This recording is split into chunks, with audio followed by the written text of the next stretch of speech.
Ella Yella out of the fridge.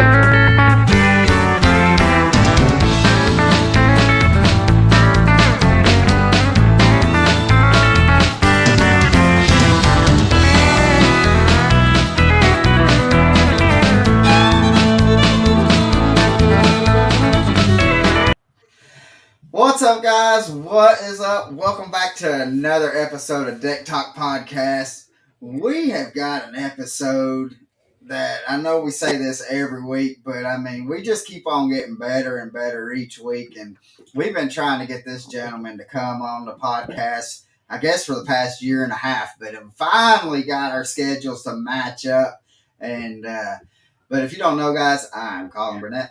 That's right, Colin, and I'm Norman Lee, but we got to take care of some business first, man. We got to talk about the sponsor for tonight's episode, brought to you by Proline Baits, family owned and operated. They strive to produce the highest quality scents using the finest quality ingredients to guarantee anglers to catch more fish, whether you're in a boat or fishing from the bank. Now, when you match the hatch, you can also match the scent, covering a wide range of species. Proline Baits produces the highest quality attractants using an all natural extracts designed with the most advanced technology and scent capabilities. Not only releasing a full and robust scent, but delivering an unmatched taste to any fish. Proline Baits, a new generation of attractants for the avid fisherman to help you catch more fish. See what the stink is all about. Go to www.prolinebaits.com and don't forget, use our discount code DECktop10 for your instant savings at checkout again. That is prolinebaits.com, and don't forget, use our discount code DECKTALK10. All right, Colin, man. Yeah, we've been looking forward to this episode for a while now, but we have a killer guest on tonight, and he's sort of kind of a local to you and me up here Yeah. in the Lake Chickamauga area. But anyway, let's get right into it. Let's get this man a proper introduction. He is a two-time FLW Tour winner with 3 Bassmaster Classic appearances, 21 top 30s, 12 top 20s, 5 top 10s, 1/3, and has hosted the Blue Trophy twice, including his rookie year, coming from 10th place to first on Championship Sunday. Mr. Buddy Gross, what is going on, my man? Thank you for Man, glad to coming, be bro. here. Thank y'all Heck guys yeah. for having me. Yes, sir. So, man, I know I've talked to you quite a few times here and there at Jack's, and then whenever we were able to make it to tournaments, and even at the Classic past couple years. Yeah. But it's always an honor and a pleasure to be able to chit chat with you. And Yes, thank sir. you for coming on, brother. Yes, sir. I wouldn't miss it. So, but let's just jump right into it. And I want to know, like, how did you get started into fishing, and then was it automatically straight into bass, or did you start out like how typically everybody does, with going doing some bluegill fishing and crappie fishing and stuff like that?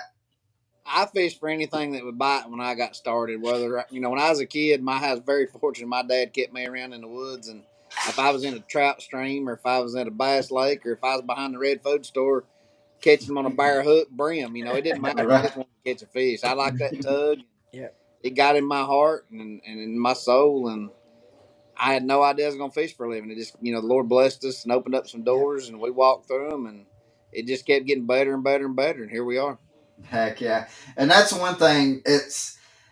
They I mean, that tug right there is probably one of the most addicting things that you can get. I Oh, yeah. mean, just and the thing about it is once you get it and you fall in love with it, and then you just see your bank account just keep on dwindling down because you gotta.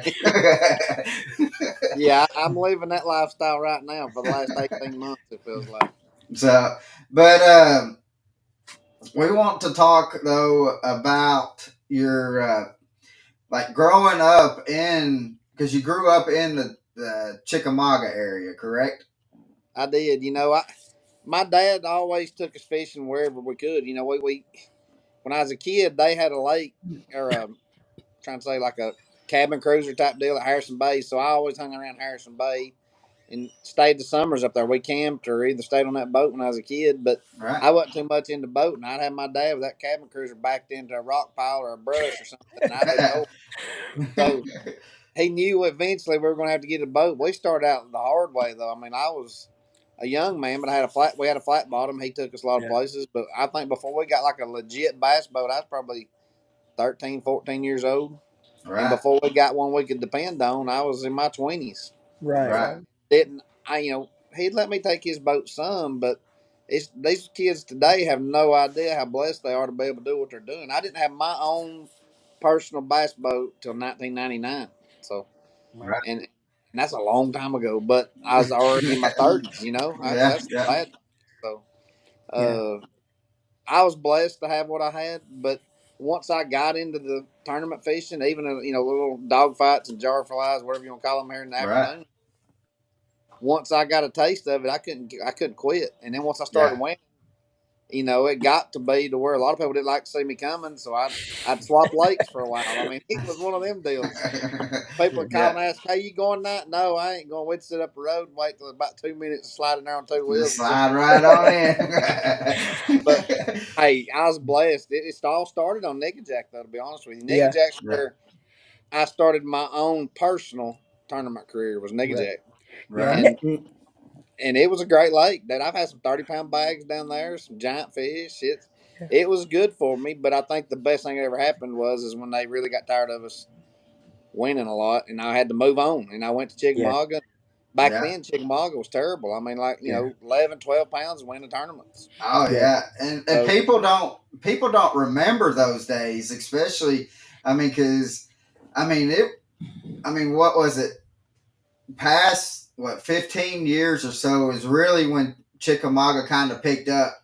But yep. even and you said something even earlier when we was talking that Chickamauga is not like what Chickamauga used to be though. No, no, it's a. I'm gonna tell you what I have seen though, because really and truly, I have neglected Chickamauga for the last 3 or 4 years, and not being. And people ask me how it's doing, and I'm listening to everybody else say it's not doing good. Well, I spent a legitimately 7 days up there fishing a few weeks ago, and in those 7 days, I seen more 2.5 to 4 pound fish than I've seen Yeah. on that lake in years. Yeah. So we've had a good spawn a few years ago, and that lake is fixing to be on fire again. Right. So Right. Right. it Yeah. did have a downturn, but it's coming. It's coming Yeah. Yeah. strong. Well, and the thing that I've noticed, because I'm either on Chick or I'm on Nickajack, primarily most of the time. And what I've noticed is that we still see a lot of out of state people coming down to Chick, but it's not as much the past couple of years. And I think that little bit of rest, that the pressure that Chick was getting, that's kind of helped a little bit. Yep. um, I mean, because and which I mean, y'all go to all these lakes and stuff that gets hammered, and then especially when y'all get on them lakes, I mean, y'all are hammering them, and it's not just for people think that when y'all go to a lake that it's just getting hammered for those 3 or 4 days that you're out on the lake and the tournament's going. They don't realize that whole week y'all are out there hammering on Yeah. these fish and Yeah, but these guys in this deal here now, they don't hammer on nothing. All they do is find enough to. to They, get they ain't a lot of catching goes on in the Yeah. leaks. I can tell you that. These boys are preserving fish, finding fish with electronics, know where they're yeah. going to go, and then they catch them, during the Right. tournament. Right. But Right. what happens is when we leave and we've shown everybody what happens, and them people slide in there and catch them for a week or so. But Yeah, and I think the downturn on Chickamauga, I'll tell you what, the increase on Chickamauga was the lack of fish on Kentucky Lake, though. When all the Asians got in there and the fishing got harder yeah, at Kentucky, Right. those guys shifted down here. Kentucky's that making a makes comeback, sense. though. Oh So now yeah, and those guys are stopping again on Yeah. Kentucky and don't have to drive so far. Yeah. yeah, I heard that Kentucky, not too long ago. I mean, has been within the past 2 years has made that huge turn back to getting back to what Kentucky Lake used to Yeah. be. Yeah, and it's swapping around a little bit. They're catching a lot more smallmouth, though. Yeah. Yeah, I hadn't heard of what they're catching, but I just knew that I've heard people Giant, say that they're catching giant Tennessee River smallmouth. What they're catching. it. Yeah. Yeah. So, if you had a choice to go after smallies or to go after some big green ones, what is your choice? I still like greenfish. I mean, it's just they weigh more. They're not near the fight, but I can depend on largemouth a lot more just because that's my Yeah. background. Now, Yeah. do I enjoy a smallmouth? Yes, I think it's the prettiest fish that swims. I think it's the funnest fish to catch, but I just am not as diversified in smallmouth as I am largemouth. Yeah. I always go up north and try to keep the largemouth honest before I go fishing for smallmouth. Right. Now, you brought up Nickajack, and we uh, we tell people that Nickajack's kind of a little hidden gem because it's stuck right in the middle of Chickamauga and Gunnersville, and people overlook Nickajack just because on both ends of it you got two hammers of a lake, so I'm glad that you said that. I mean that you've gone out there and you've caught 30-pound bags off of Nickajack in a way. I mean, because I do like going out there and not having the boat traffic that you'd have Well, you on you Right. got to Chickamauga. understand something. When I was catching 30 pounds there, we're talking 20 years ago. Still, I mean that's how good it's been for that long. Yeah, Yeah. I yeah, don't know if y'all remember this. Y'all remember when they used to have the free press tournament in Chattanooga? They yeah, had 500 boats. I won yeah, that thing. We locked through from Chester Frost, locked through the Nickajack, and won that thing with like 16 pounds in Wow. 2004. I mean, that was yeah, $25,000 payday in Wow. 2000. Yeah. yeah. That was crazy. So, and I know I was out on Nickajack here. When was it? Tuesday, and I couldn't believe, like, down by Mullins and then south of that where the rock quarry and stuff like that, just the grass that is up on it, and it has just been kind of crazy, and the fish that we were seeing and was phenomenal Yeah. already. I mean, you could tell just looking at them on the forward facing sonar, like, man, they were set up too for us to catch them. But I had a buddy of mine that I was out. Uh, he's a guide on Nickajack, and so he's like, "Don't you burn these out on me." Well, So the biggest thing that makes that grass so good at Nickajack, and a lot of people don't think about this, is that water fluctuates more. So when we get lots of rain and we have a true narrow system going through the gorge there, yeah, that the bottom stays so shallow because they have to leave the floodgates open, and the upper end stays high. Well, that gives that time down there on the bottom end for all that grass to get sunlight. yeah, Right. Right. So the more rain we get, really and truly, the more Nickajack flourishes. Where other lakes don't do that because they're always high. You follow me? Yeah. right. That makes So sense. on the worst grass years on Chickamauga and the worst grass years on Gunnersville, Nickajack's thriving because it's been low.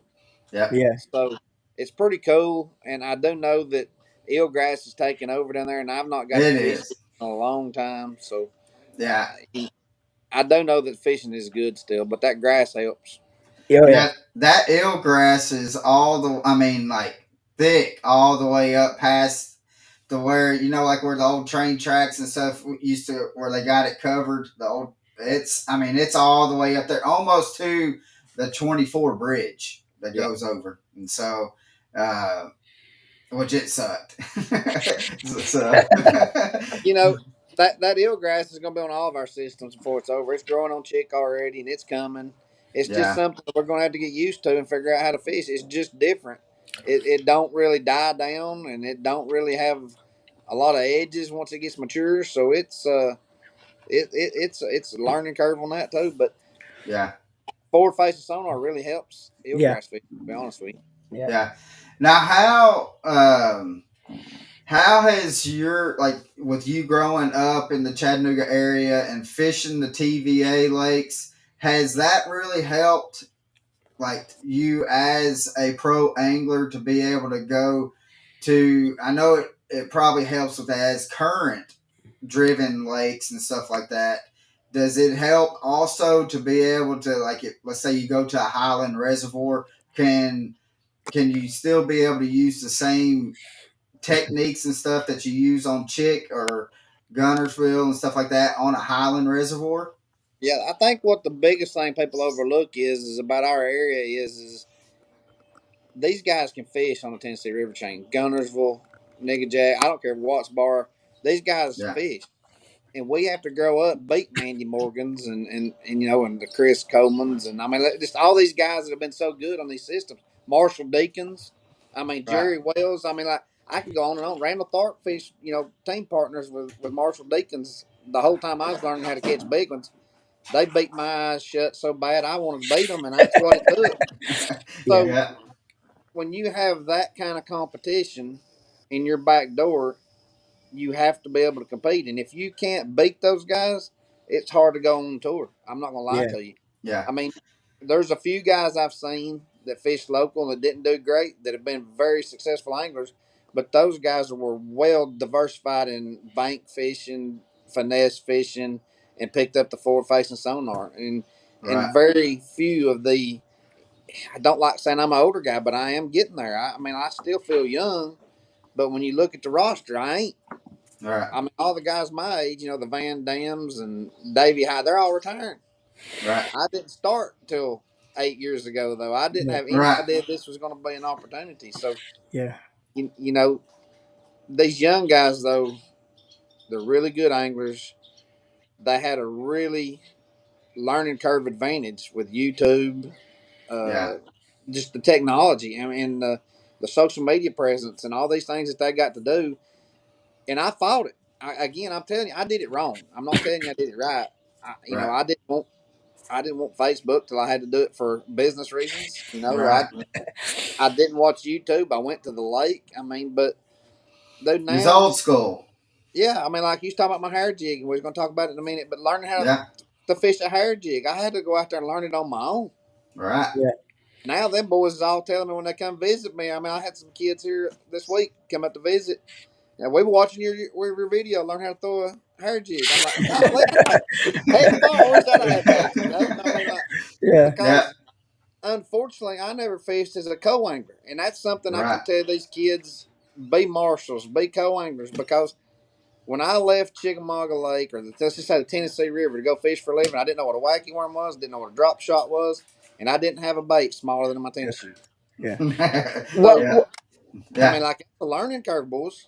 yeah, It is. what would your best advice be for if we have some younger kids watching? What would your best advice be if you got some kids that's watching that actually wants to inspire to become a professional angler, time on the water, stuff like that? But what would your advice be if somebody wants to actually become a pro one day for the My younger wife generation? just walked up right here, and she's gonna love this answer. But have a backup plan just in case, for one. Yeah. Second thing is, because I'm all in. I mean, we're all in on this deal right here. If this don't work, I'm gonna be a 52-year-old man trying to figure out how to get a job. Have y'all? I mean, if you don't Yeah. think about that for a minute. If you've Yeah, done something your whole life, or let me Yeah. just say, my adult career opportunity has passed me. So now, if this don't work, I'm bagging groceries somewhere. So have a backup plan for one. Yeah. And the second thing is use every social media outlet and tool you can to learn, because it's yeah, there. yeah, Right. I'm watching these young guys, and I think I'm gonna spit something out here at you that haven't said anybody on into this market. I'm just gonna tell you that. But these kids, college fishing, high school fishing, they're all my age group wants to take everything to their grave. If it took us so long to learn how to do a technique, you don't want to share that with your buddy. You don't want to share it Right. with your brother, your mother, your sister, your aunt, or your uncle. You don't, much less your competition. Right. These guys are learning from each other, though, especially college kids. They're actually fishing as a team Yeah. in yeah, college, and the team wins, they win. You follow me? yep, Yeah. yep, So they're sharing waypoints, they're sharing techniques, they're sharing how they're doing it, how they're shaking their worm. They're sharing it all. Yeah. But you let me go call Gerald and say, Gerald, I need you to help me on this spot right here. Give me that waypoint. And Gerald's going to say, sorry, bud. You didn't go find it. It Go ain't find just Gerald. It's it. me. It's Gerald. It's Aggie. It's all of us. I mean, Yeah. we come from a different time and a different age. yeah, Yeah. It's almost these college guys have their own fishing fraternity, in my opinion. I think that's how come Yeah. they get it so fast, yeah, so quick. And dude, if we as older fishermen don't get our stuff together in this competing element, we're gonna get past. They're already Yeah. doing it, Yeah. and yeah, it ain't. They get a bad rap. A lot of these young guys for doing things wrong. They're not doing it wrong. They're doing it in groups where we're Yeah. trying to do it individually, and I yeah. think that's Yeah. the biggest thing that we're trying to figure out. Yeah, because we talked to. Oh shoot, I'm trying to think. It might have just been myself that I was talking to a kid that was that fished for Bethel, and I was talking to him about he went through high school and he was fishing in Bethel, and he said the best thing that he has learned with fishing collegiate fishing is with him being from the south, he was paired up with somebody from the north, and so when they're on the boat, they're collabing with each other, talking back and forth, and he's learned so much how to fish up Yeah, north, and the other guy, vice versa. The guy has learned how to fish in the south because they're on the boat talking to each other about it. Hey, yeah, Benji brought that up. I want to go ahead and throw this out there. I'm scoping, scanning, and everything, looking for me a coaching job for a great college team. Buddy Groves is your captain because I want to learn from you guys. uh, Yeah, I mean, and I mean, I imagine, especially learning from them, and those blue trophies start coming in. I mean, you'd be like, and you call them up, be like, that one's from you. I got that from you. Dude, I'm So telling you, I would give anything. I would take them fishing. I'd teach them everything I know about the river anymore because I'm stale, and you yeah, cannot stay stale in this industry anymore. It's yeah. done. Yeah, that was going to be my next question is how important is it to every time you go out on the water to be able to at least, even if it's just a minute something that you learn, how important is it to be able to try to pick up something or catch something maybe that maybe you should have like another little twitch, or maybe you should just pause it and just let that bait just kind of just die. And how important is it to be able to know what that bait's doing when you're fishing it? It's incredibly important. But what I did learn for years when I'd go to the lake, I never went to any lake. I put the boat in the water that I didn't leave without finding what I felt like was a new fishing spot. Mm-hmm. So I mean this not sarcastically, but I mean if you sent me a picture of a piece of structure on Chickamauga Lake, I'm betting you 9 out of 10 times I can tell you where it is. right. But Yeah, let me tell you something. That is zero good anymore. If I can't make my bait, make the fish want to bite it, no matter yeah, what I know. I mean, I've been doing it all week. I can yeah, go to the best spots on the lake, but if I can't shake my worm right and make them bite it, it don't matter. yeah. So And that's now you have to fish. You have to put a bait in the water. And these guys, when I first come on tour, they were all like, "Man, all you do is scan." Well, yeah, I go find a rock pile you miss and catch 20 pounds off of it. right. But now it ain't like that. We're catching fish that never seen a bait Yeah, around places we never would have fished. Yeah, So yeah, if you don't put your scope in the water, scan around, you're going to get beat by them. yeah. So I don't mean that in a negative way. It's Mm, as positive as I can give it to you. But if live transducers and live forward facing technology stays in this business, if you're not using it, you're not going to. right. right. Yeah. Now, we got Jeff Gale says, "What is a tip?" We lost the buddy. Yeah, Oh, he should be coming back yeah, on. he's come back on. So, he'll be back on here in a second. He lives. I mean, he's out in the sticks. So, Yeah. He actually, I think he actually, G- Georgia, right? Yeah, yeah, he lives. He actually lives in Chickamauga, Chickamauga, Georgia. Georgia. Yeah. Yeah. So, but Jeff, we will get to your question um, here as soon as he gets back on here. But yeah, I mean, he's dead on with it. I mean, and I want I mean, I'd like to know like what's his opinion on. He was saying like making that bait do the right thing though, making that one extra little twitch or something like Yeah. that to get them to bite. But Norman, I wonder what his opinion is on boat positioning on them Right. spots. Right. Is how critical is that? So we'll figure Ex- that out too once exactly. he gets back on here. Um, So, but guys, hey, while we got a second, can we get you to go to the Deck Talk podcast on Facebook or and on YouTube and just hit that follow or the subscribe button? Yeah. We're trying to grow this. We're trying to get people to move from uh, Norman's and myself's regular Facebook page over to the Deck Talk podcast, and we would Yeah. definitely appreciate that.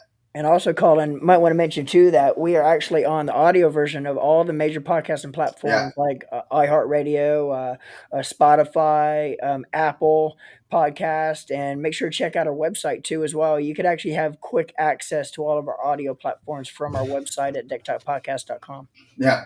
So while we're still waiting, Norman, let's talk a little bit about what we done last Friday. And I mean, we had a heck of a day.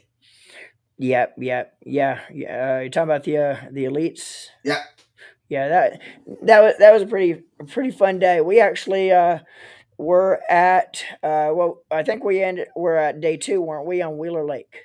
yep, day Lake two. Wheeler in Alabama, and we were actually helping with YOLO represent YOLO there, and it was a pretty fun day. I got to hang out with a lot of guys and see a lot of friends and uh, talk about YOLO a little bit, and ended up being pretty good day. Yep. So, but I mean, we got to talk to Buddy while we was down Yeah, there, yeah, just for a split second, because the only time that we seen him was when he was coming back to the yeah, to the docks, and he was having to go grab a bag, then go get his fish, and then go stand in line for yeah, 45 minutes. yeah. Oh But yeah, I tell you, I mean, it.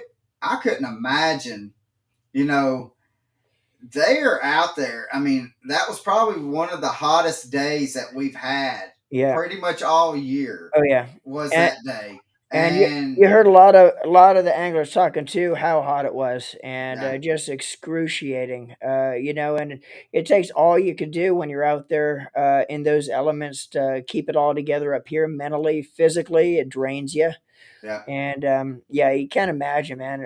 I've been out on Chickamauga here for the last 3 days, 8 hours a day, and I'm sitting here right now. And I'll honestly tell you, I am, my beat. body is beat right now. But them guys do it. Them guys do it 5, 6 days a week, 7 days a week, and yeah, Yeah, it's I think here he comes. there he comes.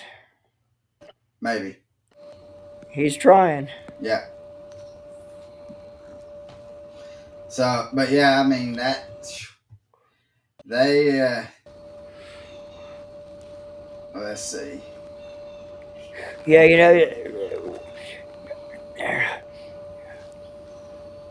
I'm out for 8 hours a day, and I get back, man. I'm so drained. But then you see legends like Rick Clunn still doing it, Yeah. still competing with these young bucks at Trouble. the highest level. You're good, buddy. We You're got good, buddy. audio, we just don't have the video. Oh my gosh. Yeah, he'll be back. But you talk about Rick Clunn, legends of our sport that's still competing at the highest level against these young guns and Yeah, still doing. 50 years. Man, let me tell you, and I go out for 2 or 3 days, and I'm complaining that I'm so drained and so tired, man, and you see Rick Clunn, and just such an impressive man, and what an impressive career, and he's still doing it at the top level. He's Yeah, still, competing right up there with them boys, and in a lot of cases, still beating a lot of them. yeah. And I mean, it's just phenomenal just to see that. But let's see here. We can hear you, Yeah, brother. we got your audio.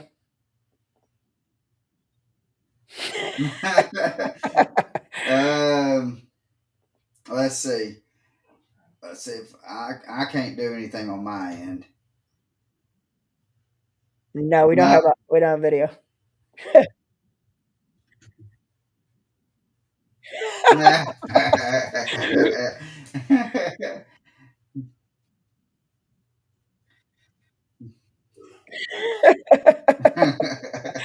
That's all good. That's all right. Um, We still got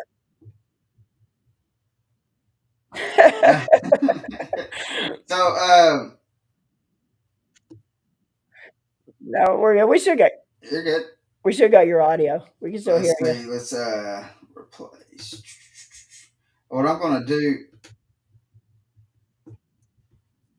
Well, that's fine. But what we'll do is we'll just kind of still chit chat with you while you're trying to figure that out. I've got you set up Look, there.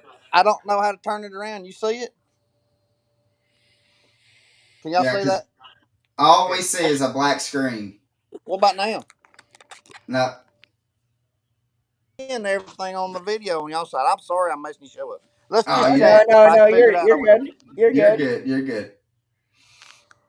So, um, another question for you, um, buddy, is Jeff wanted to know what is a tip to fish. What is a tip to fish eelgrass? He lost his audio. Yeah, I think he's working on trying to get the video back. yeah, yeah. I think his daughter might be helping him.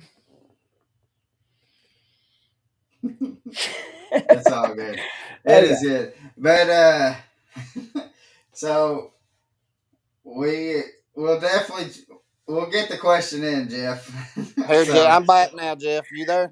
yes. So so Jeff wants to know what is a tip to fish eelgrass. The biggest thing is staying above it, and a really good secret that not gets out there a lot is a swim jig because it comes through it, and if you get some on it, you can pop your line Yeah. pretty good and keep it off. So I like using a heavier line, non-stretchy line. So if I get eelgrass on it that's floating, I can pop it off pretty good. Right. Yeah. Right. Right. Now, I've got a question for you. On Wheeler day 2, which was probably one of the hottest days that we've had so far this year. How are y'all able to be out in that heat and stay cooled off enough to be able to stay focused? Because I know, like, once I start getting too hot, I kind of my mind kind of starts wandering. So how do y'all stay focused on those days that are just so brutally hot? I'm really not trying to be sarcastic here, but when that's the way you make your living, you just got to power through it. But Right, Yeah. there right. there's certain things. I mean, if you really get, you're getting overheated, well, there's always a chance to just crank up and run a little bit and come back. I mean, it Yeah. don't Right, hurt to do that. But what I did notice the other day, if you had your back to the wind, it was 10 degrees hotter than it was if you'd faced the wind. I can tell Oh, you that. That little bit, I mean, it wasn't right. much of a breeze now. yeah, I'm talking about that little bitty breeze that'll make a leaf barely move yeah. was enough to keep you cool if you just turn around and face it. Right. Right. Right. Wow, that's good information to know. But the biggest thing is too, and this is not just a sales pitch. I joined up with Sims 2 years ago, Right, and their sun shirts are incredible. They have the ones that I pull the hoodie up and I can run, and it don't blow off my head because it's got a little snap right under my chin. Yeah. right, And it's almost like wearing an air conditioner. Once you get under that hood, the only thing got any sun on it me at all was my nose. I mean, and I Yeah. put sunscreen on it, and after that, it's almost like having an umbrella. I Right. do a lot of idling in the summertime with an umbrella, and if you right. don't do that, you would not believe how cool it is under the umbrella. Right. And that's about like what it is when I put that shirt on. That Yeah. Sim Sun shirt is something else. What's your advice for fish care? When it gets so brutally hot like that, one of the most important things is taking care of your catch in the live wells. What do you recommend as far as the best way to take care of your catch and keep the fish where they're stay acclimated and don't with the water temperature and stuff like that you got in the live well? What's your best advice as far as the fish care? Well, I'm a big ice guy, and when I use ice, I use TH Marine makes the G juice, so I'm an ice and Yeah. G juice guy. And then what I do is, unless I get a really big bag, I keep them all on one side, keep them cool, and then about midday, the other side's got ice in it that Yeah. I've never put water in. I'll fill Yeah. it up and swap them over into a fresh bucket, Yeah. and that gives them two sources. They don't run out of oxygen, and they got 2 days worth Yeah. of ice. Yeah. Now, as far as ice, do you freeze bottled water or do you just put the ice directly in? I put the ice directly in. I used to do the bottle deal, Hmm. and I learned it from some guys, a long time ago. But what I did learn is when you start running, if you've got the bottles in there, it'll beat the fish up. So Oh I quit wow, doing never thought about that. Yeah, Yeah. that. Even if a small bottle, one or two big waves hits them, Yeah. it really hurts the fish. So I do ice directly in and do the G juice to kill the chlorine, and it's very successful for me. And if it's not Awesome. over 72 degrees outside or water temperature, then I just run live wells all day and don't ice Right. anything. Right. I run fresh all day. But once it gets that cold, I start holding it in, or Okay. excuse me, I that got hot. you. Right. So,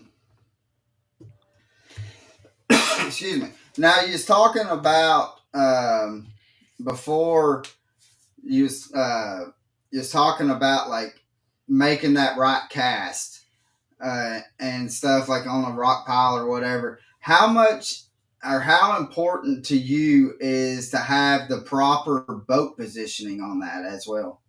Oh, it's everything. I mean, now I'm learning that you need to be facing into the wind when you're using the forward facing sonar, just so you can keep a better angle on Right. everything. But I Right. want the boat to be down current, downwind if possible. If not, downwind is more important Right. to me. Right. Right. So, now out of the last couple of tournaments that you have coming up, is there one that you're looking forward to? Yes, I still enjoy Champlain. That's one of my favorite lakes, other than the Tennessee River Lakes and Chickamauga. But Champlain's one I'm really looking forward to. Right. So being able to go jack some smallies, huh? Yeah. Yeah, I still find a green fish up there every now and then, though. I get a little bit blessed. Is there a lake that the Elite Series hasn't been to or been to in a while that you love to see the Elite Series go to that hasn't that you either have not fished yet or that you'd wish they'd go to go fish it? Nigga Jack. There you go. Yeah, that would definitely be interesting. Yep. I'd love to see that myself. Yep. Now, go ahead. Go ahead. I just gonna say, other than that, I'd like to see us go back to Kentucky Lake sometime soon. Right. Right. Yeah. Yeah. Now, is there a lake that may have Buddy's number? Every time you go in there, it just seems to always try to kick you in the face. If it's got a herring in it, it kicks me. Right. So well, I'm just glad that you said that instead of we've had a couple Yeah. people come on and say the state of Florida. It's not a lake, it's just the state of Florida. No, I've got two professional trophies out of Florida. I can't Yep. say that. Yeah, Yep. Yep. yeah.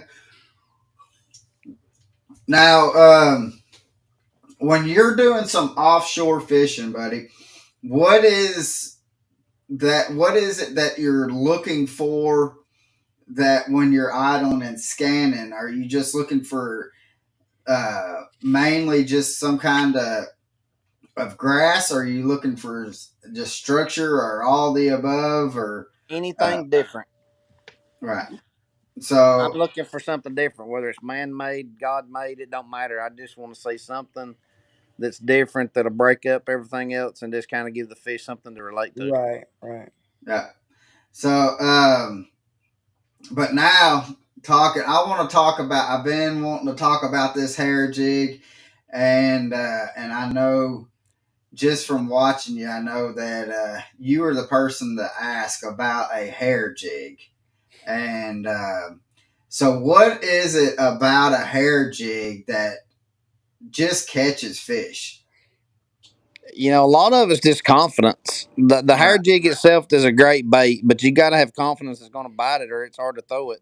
Right. And right, I got really good with it. The year that I won Pickwick, and then I've fished it hard for a few years, and I've been experimenting with some smaller stuff and different techniques with it, but we don't get the opportunity to throw it a lot in tournaments because we right, don't fish this time of year a lot on the rivers and lakes that it Right. takes that to win. But like I said, me getting to fish Chickamauga for the last few weeks, like I have, has brought it back in my scope. And next week we're going to Smith, but after that I'm going to the NPFL to Pickwick, so I'm really looking forward to that one. Right. Right. right. So, what was your opinion? Because this year the schedule kind of threw a little curveball to y'all with not starting in Florida. what was your opinion on not starting in Florida this year? I really liked it because I thought it would give me an opportunity to catch some pre-spawn fish and be in my wheelhouse. Right. Right. But with that being said, again, I took the the ability of live scope for granted again this year, and it kicked me right in the teeth again. I mean, that thing is just the live technology Yeah. is so much more advanced than what people know that don't use it, and it is a game changer. If you're not using it and you have to fish against it, Yeah. you're in You're trouble. already in the hole. Right. You're in a hole. As soon as you get out, put the boat in the water, you're in the hole. And So I was the guy that tried to say that wasn't going to be the case, but let me just tell you, I've changed my Yeah. mind. yeah. Yeah. So is do you think that John Cox will ever put it on his boat? As long as he can fish shallow, no. If they tear the banks away and it's deep on the edges, yes, he will put it on there. But as long so as he's got something on the bank to throw out, there's no need for him to. He is so good at that, he is. and He he is. takes advantage of every opportunity that he gets. And even when he forgets something, there's a few years ago that I think it was the FLW tour event was on Chickamauga, and I was driving back to the weigh-in from the lower end, and I could just tell by the atmosphere around me I had it won. I could Yeah. tell. I had 15 people following me every time I'd stop. They was pumping, high fiving. If I caught one, I could just tell I was close. And I Mm. get back and get beat by like 2 pounds. And when it's over, John told me, he's like, dude, I was on my way in and remembered I caught one off that tree in practice. I stopped and caught 2 5s. I mean, like, Oh. you know, he he beat me while I was driving back, and I would have been the winner. You know what I'm saying? I mean, Yeah. yeah. so And he never does it count with the a man smile out. on his face. Oh yeah, he smiled and laughed at me, but I beat him at his home lake, and he has kicked my teeth in at my home lake. So Yeah. it's I reckon I'm supposed to win in Florida. He's supposed to win in Tennessee. Is the only thing I can tell you. Yeah. yeah, that's it. Now, when you started, when you started professionally fishing, was there an angler that you got to fish against that you were like, I can't believe that I'm actually being able to fish against this guy? All of them. I mean, like it was a dream come true. But I can tell you the most humbling thing that ever happened to me was when I won my first blue trophy. Was that Eufaula in the COVID year, Yeah. and our next tournament. I think it was our next tournament. We'd have to look to make sure. But if it wasn't the next one, it was really close. We went to St. Lawrence River and we put in at Clayton. And we actually had to be tested while we were there and all that. They were doing a lot of protocol stuff. But I put my boat in that morning before daylight, went out there in front of where we're going to take off, power pole down, started working on my tackle. And while I'm working on my tackle, somebody pulls up beside me, boat turns off, it's dark, and I look over and it's Rick Clum. And Rick Wow. says, "Buddy, I just want to tell you, you did a great job last week, and I'm really proud of what you did, and it was great to see it." And Yeah. I was That's like awesome. pinching myself, making sure I was all there, and it wasn't but just a few seconds. He's like, "Good job and good luck today," and he drove off. I'm yeah. sitting there tying on, and I swear to you, if I'm lying, I'm dying. About 5 seconds later, another boat pulled up beside me, turned off, and I heard a voice I didn't recognize, and it was Fritz, and Fritz did the exact same thing in the same 5 minutes, and I'm like, oh my gosh, this is unbelievable. So that was one of yeah. the coolest memories of my fishing Wow. career. I That's mean, awesome. it was that just I don't know. You still don't feel like you belong, and a lot of times, but when them guys are coming up saying those things to you, you know you've done something because you caught their eye. Yeah. Yeah. And that tournament too, you're talking about going into Championship Sunday. You were actually 10th place, and you went from 10th to first. I That. don't know if you guys know this. I was actually 11th place. Shane LaHue turned himself in, and he had one too many fish in a live well, Oh wow. Mm, and he would have been 10th, and yeah. I Oh would have been man. 11th. Wow. Man. So that's another one of them deals where the Lord worked Yeah. in a way that it was just meant to be. I couldn't get out of the way of that one. And Yeah. the first day of that tournament, I was going to be really smart, and I had a game plan. I was going to wear my life jacket all day and run 500 brush piles. And I jumped off a 10 pounder. I reeled up my kill switch in my reel and let a 7 pounder jump off at the boat. I should have had 30 pounds the first day, but I had 16. Man. Oh wow. So, like I'm telling you, when it's supposed to happen, it happens. When it's your And yeah. time, it's your time. that's right. Yeah. Now, Is there anything that compares to fishing in the classic? No, but you know, I have had some terrible finishes in the classic. My first classic, do y'all know that story? I Let's don't know. see. It was the Oh, one right before Knoxville. Knoxville. Yeah. Ray Roberts Yeah. would have been my first classic, and again, here we go back to my daughter. She's not here to hear all this, but she had we had bought her a new horse like 2 weeks before we left. She was riding her horse the day before we left, and I wanted to surprise her and ride her other horse out there in the pen, ride around with her. Well, I get on the horse, and about the time I get my foot around to go across the saddle, my other foot slipping out of her little bitty stirrup on her saddle, and I hit the ground and break my ankle. So I go to my first Oh, classic Oh, on a 3-wheeler, oh oh man. man. and That I got I so you know that was not the way I wanted to spend my first classic. I think I no, finished second from last, and I have really had some bad performances in classics. And I'm talking about the last time I was there, I was so choked up, I thought I was gonna have to get a Kleenex box to get off stage. So I mean, that classic is something. I mean, I've watched it yeah, my whole life. I can't believe I get to fish it. All my friends tell me every time I'm there that I'm living their dream and they're living it through me, and I feel like I disappoint them. So I just got to figure out how to get back and redeem myself. But yeah. these anglers are getting so much better. It's just harder to get there. Yeah.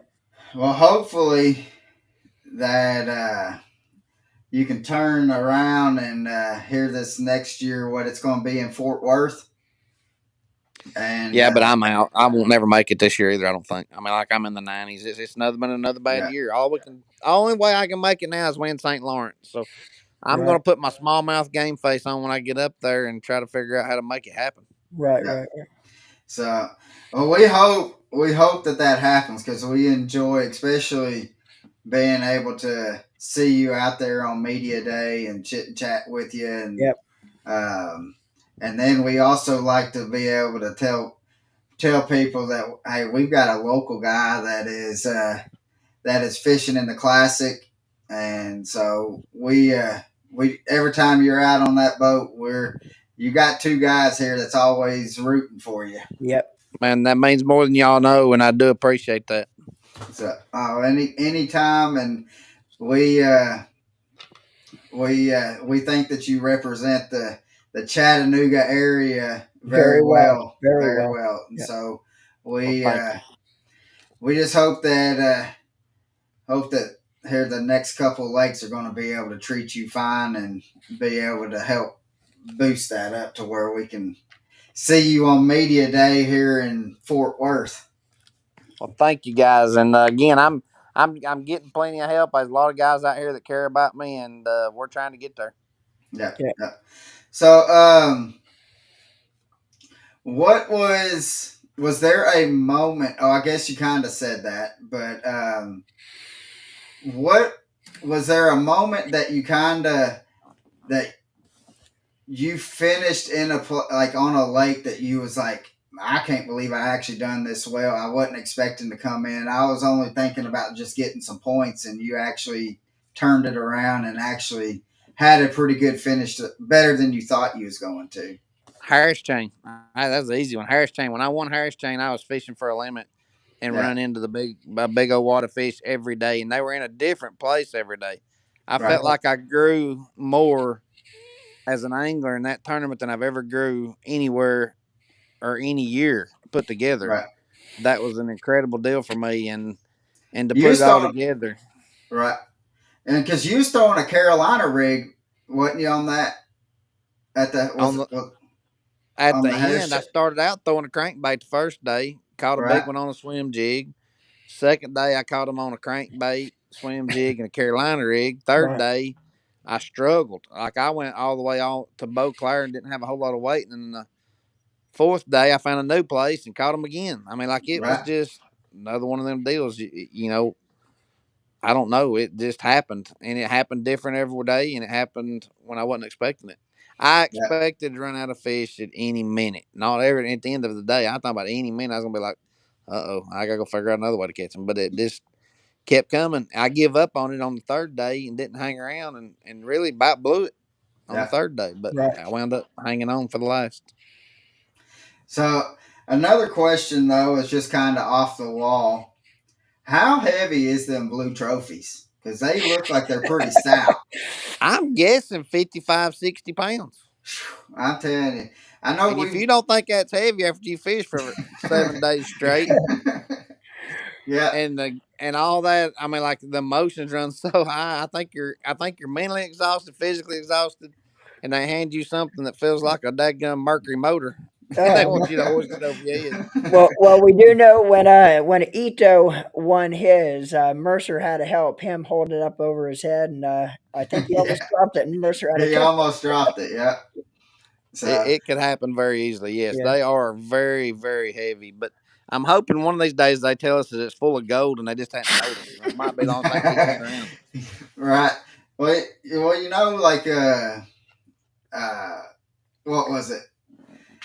They I can't remember. Like when they first started doing the classics and stuff. Uh, they who was it? I think Davey Hott was saying no, it wasn't Davey. It was David Fritz told us that Ray Scott told him that if you win the classic, you're gonna be a millionaire, and Yeah. maybe that's his way of doing it. He knows in the classic trophy it might just be gold. Man, that would be something. I ain't thought about that. I might have to cut into mine. So, but yeah, because we done a podcast there in Birmingham at the Bass headquarters, and they had a replica of the classic trophy, and I moved it just to kind of was taking pictures of it, and I could not believe how heavy that sucker Right. was. I've not touched a classic trophy. I don't want to touch it, hold it, feel it, or Just nothing until I get yeah, to host it up. Yeah. So yeah, and that's a lot of people. That's how a lot of people think. I know, like in hockey, they will not touch like if excuse me, like I'm a big Nashville Predators fan, and like when they won the division, they or when they won the Western semifinals and stuff, and they were going to the Stanley Cup. None of the players touched that trophy, and they're like the only trophy that we're going to touch this year is going to be the Stanley Cup, and yeah, um, so it's a lot of people, not just in fishing, that think that way either. So, but what is your favorite technique that if Buddy has to go catch a fish and what is the technique that you're going to go use? y'all are gonna laugh at me because I would have never said this 5 years ago. But a wacky worm. Yeah, and especially coming from Chick and knowing that a lot of people from Chick are more power fishing and than to say a wacky worm. It definitely, I was not expecting that to be honest with you. Most people wouldn't, but I'm telling you right now, it's put a lot more money in my pocket than what I ever dreamed it would. Right. Yeah. Right. So, And the way but we follow the spawn around all over the country, we can throw it at every tournament we go to. yeah, Right. that's true. So, we're like, what would you think? Like, if I know that it, I mean, it's a long drive out. Would you like to see Bass take a tournament out to like the Delta? I would love to see it, but I would hope it was on a year that I had done well before. I'm like, it's the expense of this, guys, is mind boggling. Yeah, And the tournament, I have great sponsors.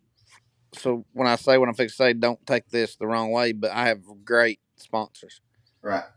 But we need greater. I mean, we really and Yeah, truly to see this sport could grow where it needs to grow. We need corporate sponsors supplied by an organization that we fish for, in order for yeah, us to be able to afford to do this. Yeah. And I don't mean that in a negative way towards Bass, right. NPFL, or MLF or nobody, but we are making fractions of what a golfer or baseball. I mean, and I'm not trying to put us in that league. I mean, look at my physique. I'm just saying we are considered a professional organization. Right, right. And I stand on the front deck of my boat 15 hours a day of practice, 10 hours a day of a tournament. and this is my life, and I have to provide for my family, and it's hard. Yeah. And Yeah. until we can figure out how to make it more profitable as anglers, Yeah. Yeah. we really can't afford to go that far Yeah. because you're talking about a 4 day driving trip, Yeah. Oh four yeah. extra nights of stay. Yeah. I mean, like, and I'm a guy that'll drive 20 hours before I stop. Yeah. Now I'm Yeah. telling you, Right. I'm that guy. But Right. do I want to go out there? 100%. I'm dying to go out there. Would Yeah. I have said absolutely yes 2 years ago? Yes. But now that I'm on the struggle bus, it's hard. Yeah. And Yeah. Yeah. that's how come we haven't gone, I think. And I Yeah. tell you, I believe in the Lord so much. And I believe He's showing me the hard times because I took the good times for granted. Yeah. Yeah. Yeah.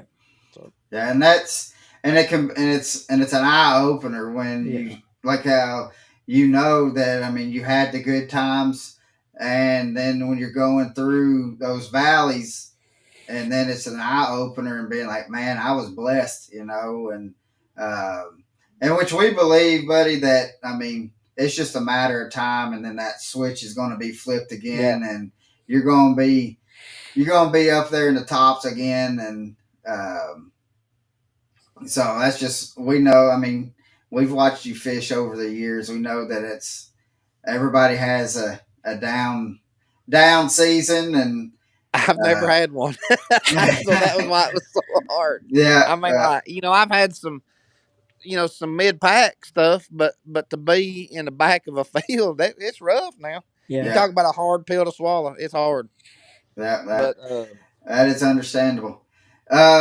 Now, if you could go anywhere in the world to fish, where would you want to fish, and what would you want to catch?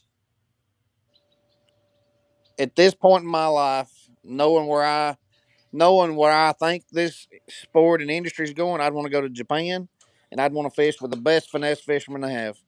Yeah, Wow. that's that is very interesting. Yep. I would have never not that wouldn't have been something that I would have thought about, but that makes total sense, Yeah. especially seeing all these guys that are coming over from Japan that they are phenomenal Yeah. with that finesse and stuff like that. They don't want See to the show you their bait, but they're phenomenal about it. Well, the whole deal with that deal is though their lakes, believe it or not, there are a lot of bass fishermen over there.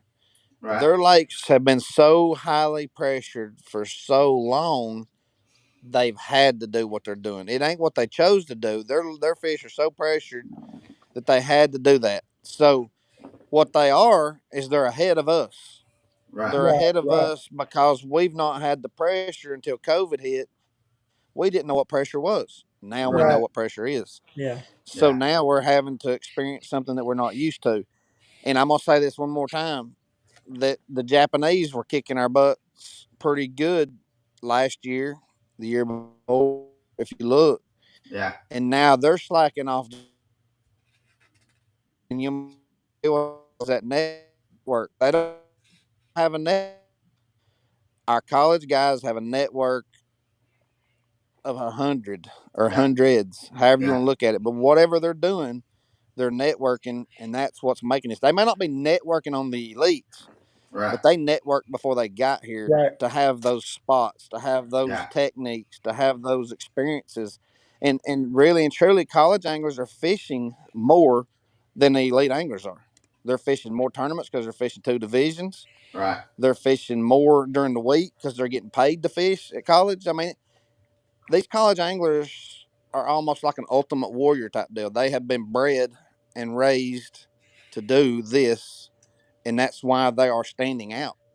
right. Right. They have outfished us, outlearned us, outmanned us, outgunned us, and I don't mean that as, and I'm not saying us like where I'm against them. I'm just saying they've done a really Right. good job of doing their job. Yeah. That is, They don't have a daughter and a wife and a mortgage, and I mean they're yeah, they're they're they're set up for success. yeah. And the Well, only way us guys that are got some age on us are going to succeed again is to figure out how to outwork them.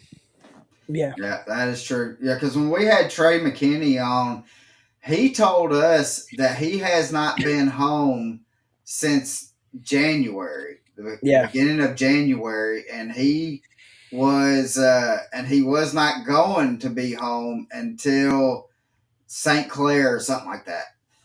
Yeah. Well, The week look, before St. Clair. I left here when we started, which I think was 1st of February this year, and my wife just walked out here, and she keeps me straight on my dates because I'm really bad at it. But I bet I hadn't been home. I bet I've not been in my bed at home 3 or 4 weeks since February because Yeah, I'm trying to catch up.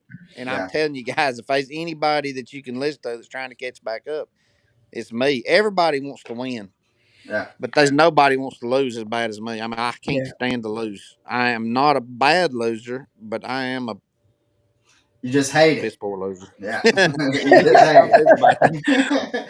So, well, And buddy, we the losing, and again, losing is not winning the tournament. Losing is not being in the top 50 to me. Yeah. right, yeah. So, and uh, and I mean, and especially when you're in that high echelons of anglers, there's not an angler out there that is. I mean, every single one of y'all are probably one of the most competitive guys that I've ever ran into, Yeah. And I mean, you can see it in everybody's face that doesn't make that 50 cut, and you can just see them. They're not happy about it by Well, no you can means. see what's happening to the elite roster this year. I mean, we're losing anglers every month. Yeah, I mean, they you everybody thinks we got it made. We don't get free boats. We don't get free motors. There's a handful of them that gets a lot of stuff, but the others have to work by cashing checks. And if I yeah, don't Yeah. cash checks, we don't get to eat. So yeah. Yeah. So, well, buddy, we've had you on for a little bit over an hour, and we don't want to take up too much more of your time. But Norman, you want to ask Yeah. our final question, and we'll Yeah. wrap it up.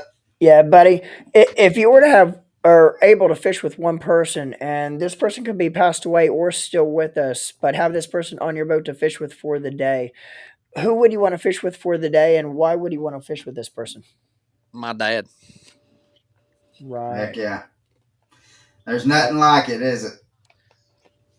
y'all hurt me. No, he didn't get to see me fish professionally, but he'd love it. Yeah. That's awesome. Awesome, buddy. So, and to be able uh, to my dad gets to go out a couple times a week with me. He used to go out more. Then my mom had a stroke, and so he stays home. But over the years, I definitely, when I was younger, I took it for granted, and now since my mom had a stroke, it has really hit me more to cherish that moment. That every time that Yeah. one that he's out on the boat, and then two every time that he catches a fish, be like that's something else. So Yeah, I definitely you don't when understand you that, don't brother. have that to lean on anymore. Make that phone call when you need to talk to them. You don't Yeah. realize it until it's Yeah, gone. Yeah. yeah. Yeah. So, but buddy, we definitely appreciate it, and cannot thank you Yeah. enough. Yeah. And Thank you so much, buddy. This has been awesome, man. We really appreciate taking the time and getting on here with us and just talking some fishing, man. But yeah, we really appreciate coming on here, buddy. And thank you again. Abs- Absolutely. I thank you for having me. And I'm sorry I messed up the video. Oh no, oh no, no, you're good. You're good. it's all good. I was able to slide in a picture of you holding a blue trophy. So uh, I was able to make it work. So Well, I um, do appreciate you guys and hope you ask me again. Yes, sir. yeah, we definitely We will. definitely will. And tell Bella that we hope that she does good this weekend, and just stay up on the saddle. Yeah. Yes, sir. Thanks, y'all So, guys. all Buddy, thanks, right. brother. See you later, man. See, See you. guys, thank you for watching, and thank Yeah. you again, buddy, for coming on. And man, it's Norman. We're just so blessed to be able to have these guys Yeah. come on, and man, the good Lord has definitely blessed us. Yeah. Yeah. And Been fun, man. And you know, but we wouldn't be able to do this, Colin, without all of our viewers, everybody that watches us week in and week out, and follows the Dick Talk podcast. But we wouldn't be able to do it without everybody out there, and we Yeah, we just want to say thank you to all of our viewers, everybody that watches, because, like I yeah, say, because of everybody out there that watches us and follows us and keeps up with us, subscribes to our platforms. They're the ones that actually is the reason we could do this and do what we did. yeah. So and and to the 1,100 people that's on, go to Buddy's social media on Yeah, Facebook and stuff, and check out Buddy Grows Fishing, yeah, yeah. and start following him. I mean, because he has had a down year, but it's just a matter of time. Just a I matter of mean, time before I feel, and I know you feel too, Colin. It's just a matter of time before he's holding another one of them blue trophies. yeah, it is. It is. So, whew, I'm about hungry. I know you're probably hungry. You're tired because you've been out on the water, Yeah, and I got a couple more things. I got the boat sitting out the driveway. I didn't even put in the garage tonight, and I got to go out and get another couple rods rigged. And I'm going to be back at it again tomorrow morning. But anyway, yeah, man, been good, and I can't even. I think my calendar's in the truck. I can't even remember who's on next week's episode, but Caleb, don't.